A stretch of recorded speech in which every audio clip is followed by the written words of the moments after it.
UP Vidhan Parishad के चुनाव में बीजेपी ने एक नया इतिहास रचा है। आजादी के बाद पहली बार बीजेपी को विधान परिषद में बहुमत मिला है।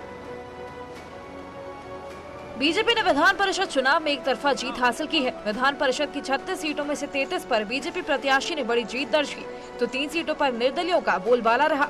36 में से 9 सीट पर पहले ही बीजेपी प्रत्याशी निर्विरोध जीत हासिल कर चुके थे।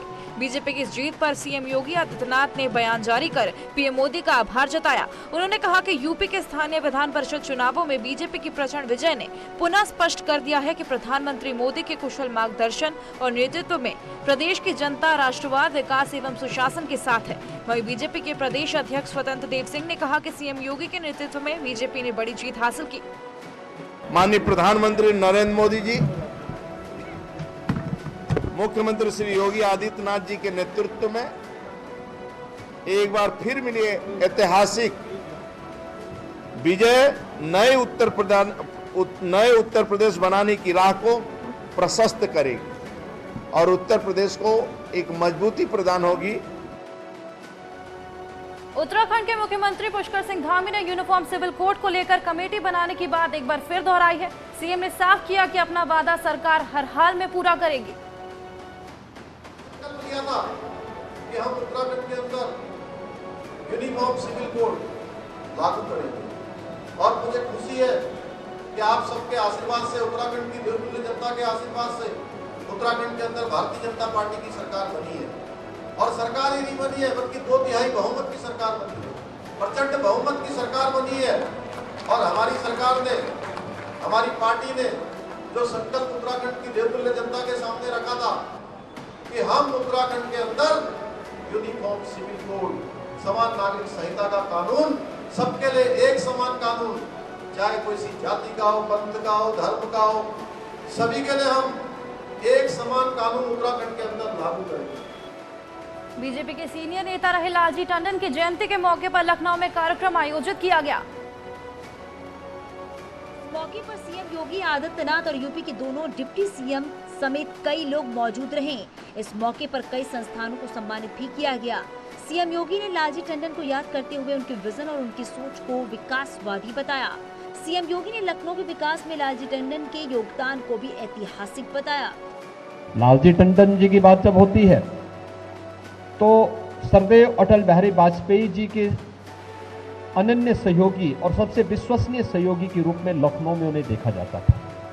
अगर टंडन जी ने कहा है तो अटल जी उस पर पूरी तरह विश्वास कर लेते थे।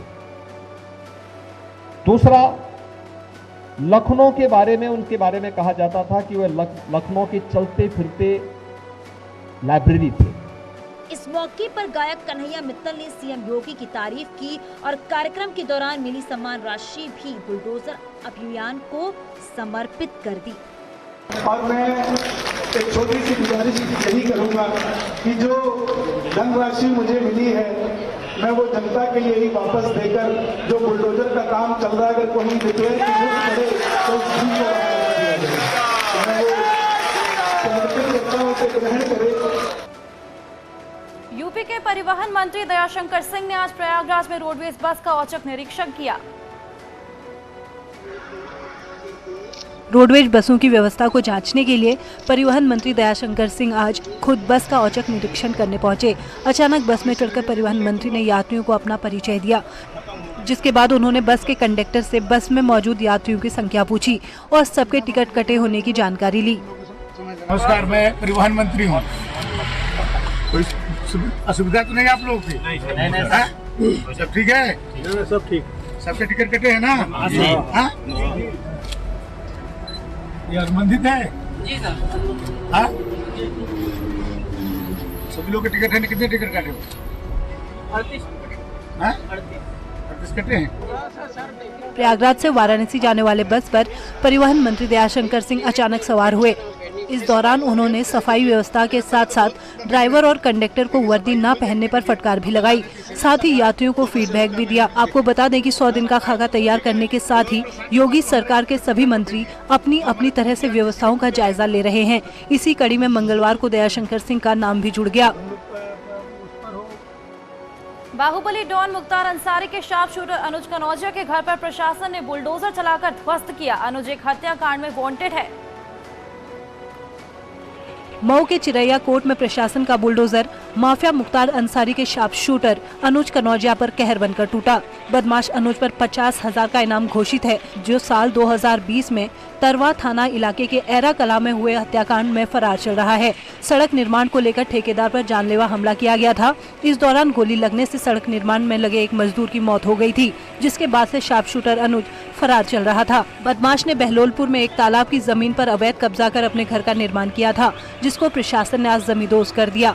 इस दौरान भारी पुलिस फोर्स मौके पर मौजूद रही। एटा में बड़े मियां छोटे मियां दरगाह समिति के सदस्यों के खिलाफ धोखाधड़ी का केस दर्ज किया गया है। सभी सदस्यों पर करीब 99 करोड़ का गबन करने का आरोप है। ग्राम प्रधान की तहरीर के आधार पर पुलिस ने मामला दर्ज किया और बड़े मियां छोटे मियां की दरगाह को जिला प्रशासन ने अपने कब्जे में ले लिया है। केस दर्ज होने के बाद दरगाह समिति के सभी सदस्य फरार हो गए हैं। वहीं दरगाह पर भगवा झंडा भी लगा दिया गया है। 99 करोड़ की गबन की शिकायत को लेकर कई सवाल उठ रहे हैं। वहीं बीजेपी विधायक संजीव दिवाकर ने दावा किया है कि जिस जगह दरगाह है वहां पहले शनि मंदिर था और लोग पूजा करने भी जाते थे। यहाँ काफी यहाँ शनिदेव का मंदिर हुआ है और हिंदू धर्म में शनिवार को ही शनिदेव को पूजा की जाती है।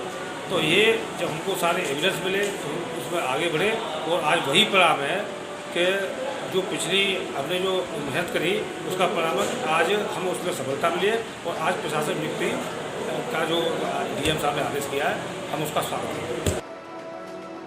सहारनपुर में पुलिस और बदमाशों की मुठभेड़ हो गई। देहरादून हाईवे पर पुलिस चेकिंग कर रही थी। इसी दौरान बदमाशों ने पुलिस पर फायरिंग कर दी। जवाबी फायरिंग में 25,000 का इनामी बदमाश घायल हो गया। पुलिस के मुताबिक जिस बदमाश को गोली लगी वो लूट के एक मामले में वांटेड था। बदमाश से पुलिस ने तमंचा, कारतूस और बाइक बरामद की है। मैनपुरी में पुलिस चेकिंग के दौरान एक चौंकाने वाली घटना सामने आई। दरअसल चेकिंग के दौरान एक स्कूटी सवार महिला पर पुलिस को शक हुआ तो महिला पुलिस ने संदिग्ध की तलाशी ली। इस दौरान महिला के पास से पुलिस के अवैध तमंचा बरामद हुआ। पूरा मामला जेल चौराहे का बताया जा रहा है। यहाँ पुलिस रूटीन चेकिंग अभियान चला रही थी। वहीं पुलिस ने महिला से पूछताछ की तो पता चला कि महिला अपनी सुरक्षा के लिए अपने साथ अवैध तमंचा रखती है। पूछताछ में महिला को खुद को शिक्षक बताया। पुलिस ने महिला को अपनी हिरासत में ले लिया। शहर में कई स्थानों पर चेकिंग चल रही थी और साथ में जो कि स्कूलिंग आवर्स है तो कई स्थानों पर भी मजदूरों की भी चेकिंग हो रही थी और इस तरह से विभिन्न टीमें जो है सक्रिय थी हमारी। उसी में पता लगा कि एक महिला के पास से तमंचा प्राप्त हुआ है। उस महिला से पूछताछ की जा रही है कौन है क्या है और शेष विस्तृत जो है ऐसा बताया गया है कि शिक्षक है, लेकिन अब कहाँ के शिक्षक है ये सब पूरी जानकारी है। कासगंज में माफिया पर प्रशासन ने बड़ी कार्रवाई की। जिस खेत पर दबंगों ने गेहूं की खेती की थी उसे प्रशासन ने अपने कब्जे में ले लिया है। इसके साथ ही प्रशासन ने खेत में खड़ी गेहूं की फसल की कटाई कराकर उसे स्टोर कर दिया है। इस गेहूं की नीलामी की जाएगी और पैसा सरकारी खजाने में जाएगा। मामला कादरगंज खाम का है और जहां गंगा नदी के किनारे कुछ दबंगों ने गंगा की रेतीली जमीन पर कब्जा कर लिया था और उस पर गेहूं की फसल बो दी थी। आज जब प्रशासन की टीम कब्जे की शिकायत पर मौके पर पहुंची तो गेहूं की फसल लहलहा रही थी। ऐसे में प्रशासन ने गेहूं कटिंग मशीन मौके पर बुलाई और फसल को काट कर उसे सरकारी गोदाम पहुंचा दिया। जिला प्रशासन अब जमीन पर कब्जा करने वाले दबंगों के खिलाफ कानूनी कार्रवाई में जुट गया है। बोए हुए हैं तो उसको संज्ञान लिया, जाँच कराया गया। जाँच कराने पे ऐसा है कि लगभग 50 बीघे ज़मीन जो है वो लोग किए हुए हैं। तो वो चूँकि ग्राम समाज की ज़मीन पर किए हुए थे, अतः उसको जो है हम लोग काट कर और उसको नीलामी करेंगे नियमानुसार। योगी सरकार बकायेदारों से वसूली में जुटी हुई है। शामली से एसपी विधायक नाहिद हसन की राइस मिल पर कुर्की का नोटिस चिपकाया, जिसके बाद एसपी विधायक ने आनन फानन में मंडी समिति का कर्जा चुका दिया। दरअसल नाहिद हसन पर मंडी समिति का लंबे समय से 17 लाख का बकाया था, जिसको लेकर प्रशासन की टीम कैराना कस्बे के इकबालपुरा स्थित उनके सम्राट राइस मिल पहुंची और मिल के बाहर संपत्ति को कुर्क करने का नोटिस चिपका दिया। प्रशासन ने मिल की 6.25 बीघा भूमि को कुर्क कर दिया था और मिल के बाहर नीलामी का नोटिस भी लगा दिया था। इस संपत्ति की कुल कीमत करीब 1.5 करोड़ रुपए है। कुर्की की इस कार्रवाई के बाद नाहिद हसन ने मंडी समिति का कर्जा चुका दिया। का मंडी समिति का बकाया था लगभग 16 लाख का, इस वजह से तहसील से कुर्की का आदेश किया गया था, वही नोटिस वहाँ पे चस्पा किया गया था। क्योंकि ये बकाया जो है 16 लाख रुपए का है और 2019 से पेंडिंग था, काफ़ी समय से इसका भुगतान नहीं किया था, इस वजह से कुर्की की कार्रवाई की गई। कानपुर के सेंट्रल बैंक ऑफ इंडिया से लॉकर से चोरी के मामले लगातार बढ़ते जा रहे हैं। मंगलवार को 2 और मामले सामने आए। सेंट्रल बैंक ऑफ इंडिया के लॉकर से चोरी के मामले थमते नहीं दिख रहे हैं। पहले के 9 मामले अभी पूरी तरह से सुलझे भी नहीं थे कि मंगलवार को 2 और लॉकर से 50 लाख के गहने चोरी हो गए हैं। सेंट्रल बैंक ऑफ इंडिया के 9 लॉकरों से करोड़ों रुपए का जेवरात निकलने के मामले में जहां एक और पुलिस ने अपनी कार्रवाई की और कई लोगों को सलाखों के पीछे भेजा। इस बात को अभी 2 ही दिन हुए थे कि बीते 24 घंटे में फिर से 2 लॉकरों से 50 लाख से ज्यादा के जेवर गायब हो गए। दरअसल जब महिला ने अपनी लॉकर को चेक किया तो उसके अंदर से 22 लाख की ज्वेलरी गायब मिली, जिसके बाद महिला ने पुलिस में अपनी शिकायत दर्ज कराई है। फोन में कॉल आया कि आप अपना लॉकर ऑपरेट कर लीजिए। मैं मॉर्निंग में 10:30 बजे गई तो मेरे साथ जो बंदा नीचे गया उसने लॉकर खोला पर उससे नहीं खुला। 20-25 मिनट वो खोलता रहा, नहीं खुला, अंदर बाहर गया। फिर मुझे भी बोला कि आप खोल लो, मेरे से भी नहीं खुला। फिर वो तीसरी बार आया, बाहर से कोई चाबी चेंज की क्या पता नहीं, फिर वो लॉकर खुला। यूपी में पुलिस का बदमाशों के खिलाफ ऑपरेशन क्लीन जारी है। आज भी यूपी के कई शहरों में पुलिस और बदमाशों के बीच मुठभेड़ हुई। बुलंदशहर में खाकी एक बार फिर बदमाशों पर कहर बनकर टूटी है। पुलिस ने वाहन चोर को मुठभेड़ के बाद गिरफ्तार किया है, जिसकी पहचान फराज उर्फ फिरोज के रूप में हुई है। दरअसल मुखबिर की सूचना पर पुलिस चेकिंग अभियान चला रही थी। इस दौरान वलीपुरा पुल के पास घेराबंदी देखकर बाइक सवार बदमाशों ने पुलिस टीम पर फायरिंग कर दी। जवाबी कार्रवाई में फिरोज घायल हो गया, जबकि उसका साथी मौके से फरार हो गया। लुटेरा फराज उर्फ फिरोज, जिसके विरुद्ध लगभग 9 मुकदमे पूर्व से लूट चोरी आज के आर्म्स एक्ट के दर्ज रहे हैं, गिरफ्तार किया गया है। क्रॉस फायरिंग में उसे गोली लगी है, जिसका इलाज कराया जा रहा है। बरेली में पुलिस टीम पर हमला करने वाले 4 बदमाशों को मुठभेड़ के बाद गिरफ्तार किया गया है। मुठभेड़ के दौरान एक बदमाश पुलिस की गोली लगने से घायल भी हुआ है, जिसको हॉस्पिटल में भर्ती कराया गया है, जबकि 3 बदमाशों ने घेराबंदी के बाद खुद सरेंडर किया है। पकड़े गए बदमाश चोरी की कई वारदातों में शामिल रह चुके हैं। थाना इज्जत नगर के अंतर्गत सुबह 5 बजे के आसपास पुलिस चेकिंग कर रही थी। इस दौरान 2 युवकों के द्वारा पुलिस के ऊपर फायरिंग की गई, जिसमें जवाबी कार्रवाई पर पुलिस के द्वारा जो फायरिंग की गई उसमें अबरार पुत्र अहमद हुसैन 37 वर्ष के पैर में गोली लगी है। गाजियाबाद में बदमाश लगातार पुलिस को चुनौती दे रहे हैं। लगातार हो रही मुठभेड़ के बाद भी एक के बाद एक लूट की कई वारदात सामने आ रही हैं। ताजा मामला गाजियाबाद के साहिबाबाद का है, जहां बैंक से पैसे निकालकर एक शख्स जैसे ही घर लौटा, उसे घर के बाहर से ही एक युवक पैसों से भरा बैग छीनकर फरार हो गया। जब तक पीड़ित कुछ समझ पाता तब तक बदमाश आंखों से ओझल हो चुका था। बैग में 3 लाख रुपए थे। शख्स के मुताबिक बदमाश उनकी तरफ भागता हुआ आया और जब कुछ समझ पाते तब तक उनके हाथ से बदमाश बैग लेकर रफू चक्कर हो गया। वहीं लूट की सूचना मिलने पर एसएसपी मौके पर पहुंचे और पीड़ित से घटना की जानकारी ली। उधर दिन दहाड़े हुए लूट की इस वारदात से इलाके के लोगों में दहशत है। मैं सुबह बैंक से पैसे निकालने गया था, तो वो पैसे निकाल के मैं घर आ गए। बस मैं घर पे खड़ा हुआ हूँ और मैंने स्कूटी में जो है स्कूटी में से पैसे निकाल के मिसेज को पकड़ा है और छोटी सी उम्र का लड़का आया 20-21 साल का, और वो मेरा थैला लेके चला गया। शाहजहांपुर और संभल में भी पुलिस ने मुठभेड़ के बाद बदमाशों को गिरफ्तार किया है। पुलिस ने मुठभेड़ के बाद 25,000 के इनामी बदमाश राजेश खान और उसके साथी शाकिर को गिरफ्तार किया है। पुलिस के मुताबिक राजेश खान पर कई थानों में गैंगस्टर और गुंडा एक्ट के 19 मुकदमे दर्ज हैं। राजेश पिछले लंबे समय से फरार चल रहा था। मुखबिर की सूचना पर पुलिस ने उसकी घेराबंदी की और राजेश को गिरफ्तार करने में कामयाबी पाई।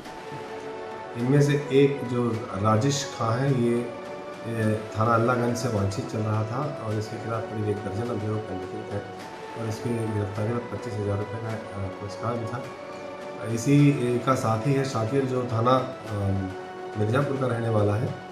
उधर संभल में पुलिस ने लूट और हत्याकांड के 3 आरोपियों को गिरफ्तार किया है, जिनके कब्जे से तमंचा बरामद हुआ है। 23 मार्च को लूट का विरोध करने पर हत्या को अंजाम दिया गया था।